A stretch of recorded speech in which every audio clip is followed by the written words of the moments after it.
receber aqui comigo nos estúdios, para a nossa entrevista, nosso candidato, nosso querido amigo, candidato ao Senado por Minas Gerais, jornalista Carlos Viana. Com licença. Muito bem-vindo, Viana. Deus te abençoe. Vai bem, Sá? Para quem não conhece, jornalista Carlos Viana. Muito obrigado. Tá aqui conosco. Sim. Viana. Hoje mais à vontade, deixei a gravata para você. Tá certo. Bem, nós cumprindo aqui o nosso compromisso com Minas Gerais, pois não. Estamos trazendo todos os candidatos ao Senado, aqueles com... todos mesmo, inclusive o Coronel Lacerda estava convidado, né, Isaura? Estava convidado e infelizmente não vai poder comparecer conosco. Começa agora a nossa entrevista com você. Sim. Está contando nossos 7 minutos. Por que o Senado da República logo de início? Bem, em primeiro lugar, o meu abraço a toda Minas Gerais, a todos vocês do nosso estado. É uma alegria voltar aqui à TV Alterosa, uma casa que sempre me recebeu de uma maneira espetacular e onde tenho uma experiência, ganhei uma experiência muito grande. Então tenho um carinho enorme. Boa parte do norte, do leste ainda se lembram de mim da TV Alterosa. Impressionante. Bem, em primeiro lugar, o Senado, porque é hora daqueles que amam o Brasil, daqueles que têm uma experiência a oferecer, se colocarem pelo futuro do nosso país. Se vocês raciocinarem bem, por conta disso que o Stanley colocou aqui, essas delações todas do PT, tudo isso que nós temos de escândalos da Petrobras, o Brasil está se atrasando.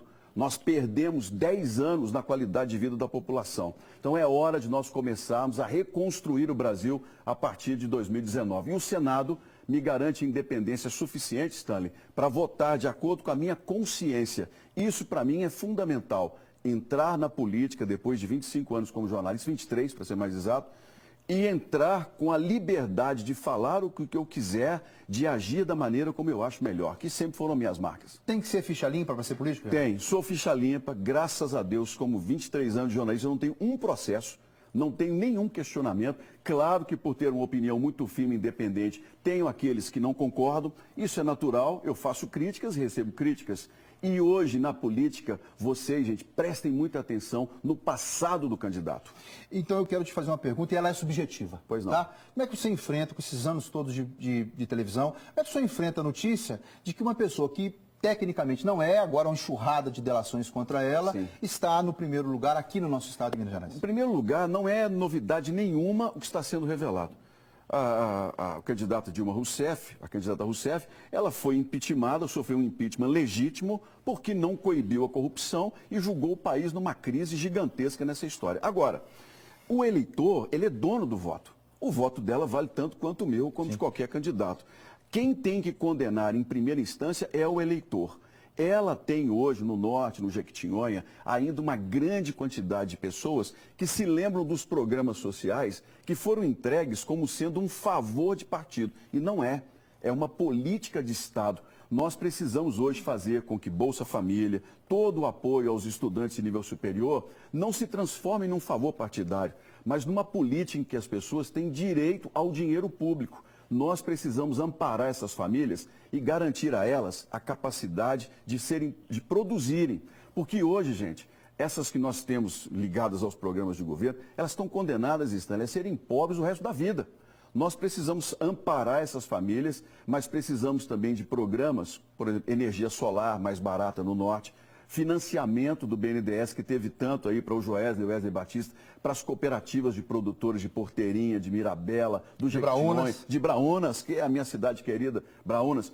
Essas políticas, elas têm que fazer com que as pessoas melhorem e não serem usadas como currais eleitorais. Aí vem o grande problema, na minha opinião. Sim. Como estancar a política pública que vem mantendo essas famílias, aspas, pobres, de uma hora para outra, sendo senador da República e dando a elas uma chance de imediatamente suprir essa... Excelente pergunta, boa. Eu estava em Porteirinha, norte do estado, 2.500 produtores rurais, pequenos produtores que vivem só do queijo. É a produção deles. O que aconteceu? Veio uma lei, proibiu os produtores de vender o queijo dentro de Minas Gerais. Eles escondem os queijos em PVC e levam para vender em São Paulo. Acredita nisso? Resultado, por quê? A política só vai lá pedir voto e depois ir embora, largar as pessoas que estão lá. O que eles me pediram? Olha, nós precisamos de uma lei em que a gente possa ter a dignidade de vender o nosso queijo na feira e o IMA, que cumpre a regra, que não é culpa do servidor, joga criolina. Nós, em Brasília, precisamos criar um programa para que essas cidades, que a gente chama de ponto 6, que dependem só do Fundo de Participação dos Municípios, que tem uma grande quantidade de famílias que precisam do Bolsa Família, que elas tenham acesso a produzir. Hoje você tem água lá, mas você não tem represa, não tem barragem que segure e você não tem como aumentar a irrigação para poder aumentar a produção, porque a energia elétrica é cara no Brasil. Eu tenho uma ideia de criar pequenas usinas solares financiadas pelo BNDES em interesse social. O Senado pode fazer isso. Na verdade, tem a obrigação de ajudar essas famílias, porque o que eles querem é produzir. Se eles tiverem uma energia elétrica mais em conta, nós vamos conseguir. E o que o norte de Minas mais tem? Sim. Sol. Hoje, você com 15 mil metros quadrados, você monta uma empresa, uma pequena usina de energia solar que abastece 700 casas. Santa Rita do Sapucaí tem a tecnologia, forma os técnicos. O que essa gente do norte precisa, que é trabalhadora, é de ajuda do governo para produzir e produzir com dignidade. Um ponto do seu discurso, candidato, pois não, que aí já concluindo, é a questão da aposentadoria para os militares. Sim. Eu acho que vale a pena conduzir o discurso já até para o final. Olha, ótimo, obrigado. Eu quero conversar com todos os policiais militares. Esse assunto tem que ser tratado com muita responsabilidade e não de forma eleitoreira, como nós temos aí, me permito, uma quadrilha que usa o nome da Polícia Militar para se eleger. O policial da ativa não pode ter mudado o contrato dele. Então, o policial da ativa, ele não muda nada para ele. Agora, vocês, policiais, que são donos do Instituto de Previdência, que são vocês, têm de ser ouvidos porque é preciso mudar alguma coisa. Sim. Senão fica insustentável para o Estado até o futuro da Polícia Militar. Então, o meu respeito a todos os PMs e o meu pedido de responsabilidade e de apoio. Eu quero fazer um compromisso aqui com todos os policiais militares. Qualquer discussão no Senado sobre Previdência, vocês serão ouvidos. Nenhuma medida será tomada unilateralmente. Né? Vocês terão, da minha parte, um gabinete que vai ouvi-los para que a gente busque com responsabilidade mudar o futuro de uma forma correta e da forma como vocês merecem, com o meu respeito.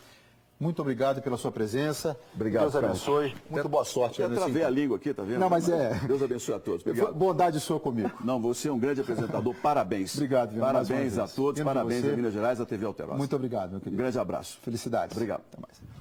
Bem, abastecer o carro com gás natural